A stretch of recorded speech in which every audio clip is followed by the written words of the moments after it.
The plan is simple. We get out, Cheong-san said, drawing the attention of everyone in the classroom.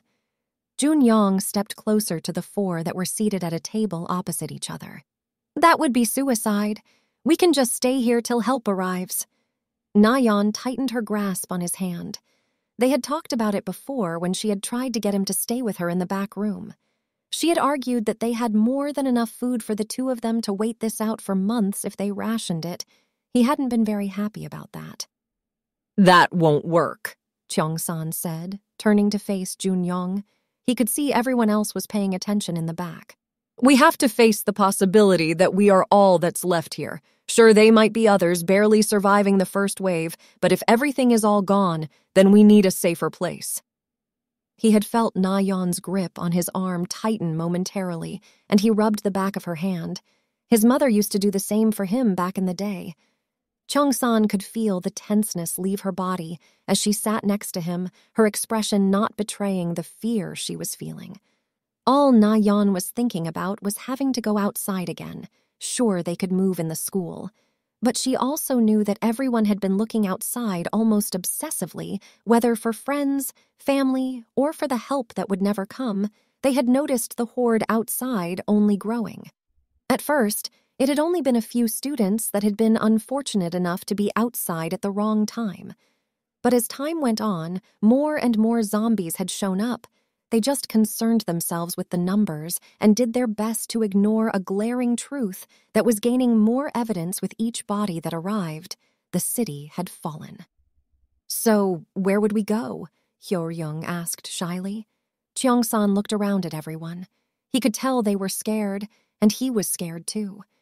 He was doing his best to not think about what had probably happened in the city.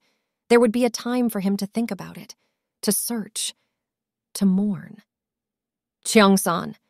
He was pulled out from his stupor, turning to his side to see Na-Yeon looking at him with concern, and he could feel her hand with a vice-like grip on his own. I'm fine, he said, not meeting her eyes, and everyone could tell that he was most likely not. No one was, but they couldn't let that slow them down right now. We need to find car keys, because I don't think we would make it long on foot out there, he said, receiving nods from Soo-hyuk and Namra seated opposite them. Dae-soo was scratching his head nervously. Who even knows how to drive here? He asked, seemingly anyone as he spun in the center of the room. There was no answer from any of them. We just have to figure it out as we go. We have all seen our parents do it. And it's our only option. Taking a run out there is suicide, Cheong-san said. Anjo walked up to the small group. My dad showed me how to do it a couple of times, she said sharply, almost as if ignoring anything else about her parents. She hoped they were okay. Good, that's one part of the plan, Cheong-san said, nodding at her. It seemed like forever till she nodded back. He saw her gaze move swiftly to Na-Yeon and then back to him as she looked over at Soo-hyuk. So what else? Anjo asked. Everyone turned to Cheong-san, who seemed to once again be deep in thought. But this time no one had to knock him out of it as he looked up at them. Something had been bugging him more and more the longer he thought about it. Soo-hyuk, he said, surprising the other guy from the randomness of it all. What's up? He asked. You told me that you managed to push Guinam out of the building, right? He asked, just wanting to confirm. He nodded a yes. Yeah, we fought for a while, then we managed to throw him out. It was a long way down, and when we looked down, he looked dead. That was the thing that was bothering him most. He looked dead, he said to seemingly no one. Soo-hyuk looked at Namra at his side with a raised brow, and she just shrugged her shoulders.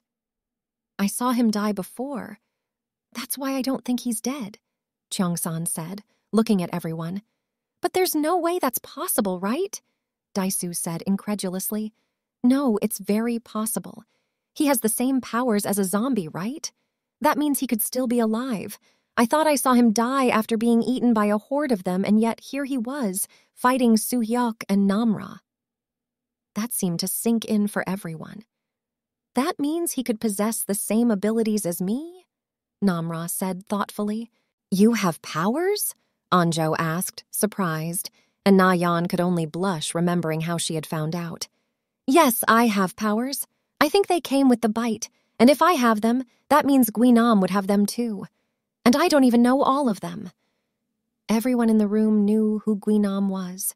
They had seen enough and heard enough of his work, and from what they had heard, he tried to do to Cheong-san as soon as he saw him, sent a shiver down their spines. Now that Psycho had the powers of a zombie, they really couldn't catch a break. So that just means we have to keep a lookout for him just like we have been doing already, Cheong-san said, receiving nods in agreement from everyone. What is that? Namra said as she got up, moving from Soo-hyuk. He quickly got up and followed her as she went to stand in front of the windows.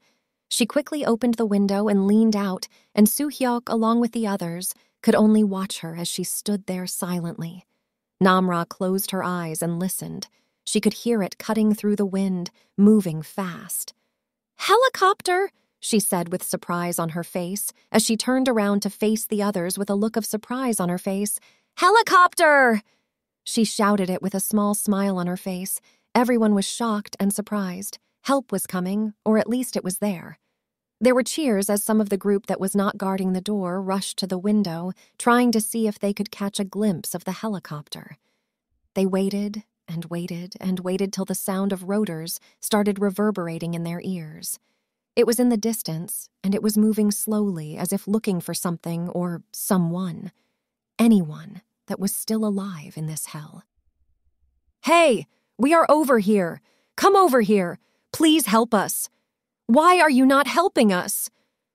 The celebratory shouting swiftly stopped as the zombies started banging more loudly and fiercely on the classroom doors and windows. Those who could rushed back to block and hold back what they could in case any of the zombies tried to break through. The silver lining of the helicopter had momentarily made them forget the hell they were trapped in, and that had almost led to their ends. They could also hear from how fierce the growling was getting outside that the helicopter hadn't done them any favors, only sending more zombies their way. "Why didn't they see us?" Hyo Ryung asked, the helplessness thick in her voice as she slid down against the wall to the floor.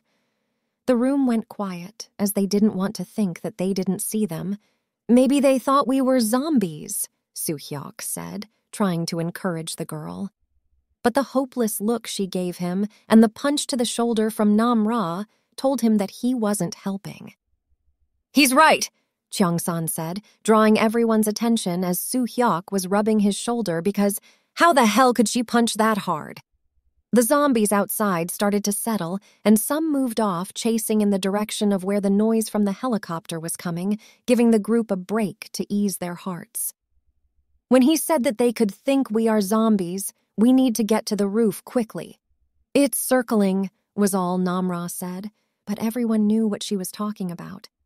"What do you mean it's circling?" Daisoo asked, as she went to the window again to listen closely and turned back to them, but Anjo seemed to have the answer. "They're doing a standard rescue protocol search pattern. My dad told me about it. But that means—" She didn't finish as she let the sentence hang for everyone. "That we need to get to the roof immediately before they leave.